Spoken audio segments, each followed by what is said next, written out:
ఒక case study చెప్తానండి. రీసెంట్‌గా మా హాస్పిటల్‌కి వచ్చిన కేస్ అనమాట.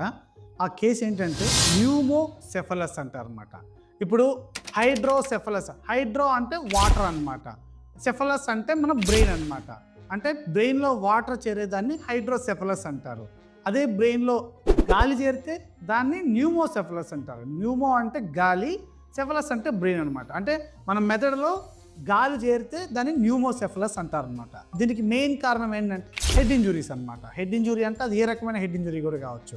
తలకి ఎవరైనా రాయితో కానీ, లేకపోతే ఏదైనా కర్రతో కొట్టినా, లేకపోతే న్యూరో సర్జరీ ఆపరేషన్స్ ఏమన్నా కానీ జరిగినా కూడా ఇట్లా మనకి అంటే ఆపరేషన్ ప్రొసీజర్స్, తలకి సంబంధించిన ఆపరేటివ్ ప్రొసీజర్స్ ఏమన్నా చేస్తే కూడా ఒక్కొక్కసారి న్యూమోసెఫలస్ అనేది డెవలప్ అవుతుంది అనమాట. ఈ న్యూమోసెఫలస్ అనేది మామూలుగా స్మాల్ అమౌంట్ ఆఫ్ ఎయిర్ అంటే ఒక 2 ml 3 ml లాంటిది లోపల బ్రెయిన్లో ఉంది అని అంటే అది అబ్జర్వ్ అయిపోతుంది.